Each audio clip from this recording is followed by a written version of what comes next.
দাদা বাইদেউসকল, ৰাজ্য চৰকাৰৰ কৰ্মচাৰীসকলৰ পুৰণা পেঞ্চন আঁচনি পুৰণা প্ৰৱৰ্তন কৰাৰ সন্দৰ্ভত NMOPSৰ ফালৰ পৰা এক গুৰুত্বপূৰ্ণ সিদ্ধান্ত লোৱা হৈছে, যাৰ ফলত তেওঁলোকে 4টা মূল দাবী জনাইছে।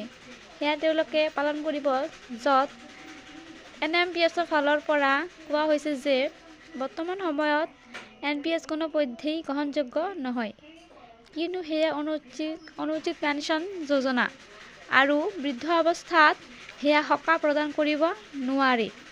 আৰু সেয়েহে আপোনাৰ প্ৰথম কাৰ্যসূচী গ্ৰহণ কৰিব যে আপোনাৰ যিমান সংসদ আছে তেখেতসকলক এই NPSৰ বিষয়ে অৱগত কৰিব, যাতে পুৰণা পেঞ্চন আঁচনি প্ৰৱৰ্তন কৰে। আনহাতে দ্বিতীয় কাৰ্যসূচী গ্ৰহণ কৰিব আপোনাৰ জাগৰূকতা অভিযান, যাৰ ফলত সকলোকে সচেতন কৰি তুলিব আৰু স্কুল, কলেজ আৰু কাৰ্যালয়ত সকলোতেই সদস্যসকলে যাব আৰু যোৱাৰ পিছত NPS আৰু EPSৰ বৈষম্য সেয়া আপোনাৰ ক'ব, আৰু যাৰ ফলত শিক্ষক কৰ্মচাৰীসকলৰ লগতে অন্যান্য কৰ্মচাৰীসকলেও তেখেতসকলে কেনেকৈ উপকৃত হ'ব নোৱাৰিব সেই বিষয়ে মানুহক জাগৰূকতা কৰিব। আৰু এয়া আপোনাৰ 15 মাৰ্চৰ পৰা 31 মাৰ্চলৈকে সেয়া আপোনাৰ দেখা যাব।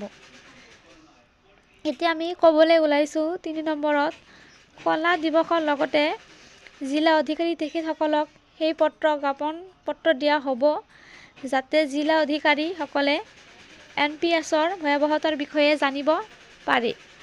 আৰু তেখেতসকলে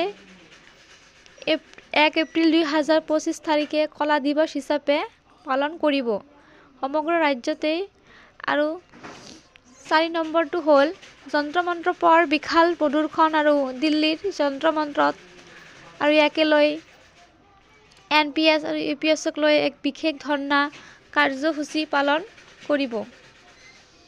তো দাদা বাইদেউসকল, ভিডিঅ'টো ইমানেই আছিল। সেয়েহে কৰ্মচাৰীৰ প্ৰতিটো শেহতীয়া খবৰৰ বাবে লাইক এটা দি চেনেলটো ছাবস্ক্ৰাইব কৰিবলৈ নাপাহৰিব। ভিডিঅ'টো চোৱাৰ বাবে ধন্যবাদ।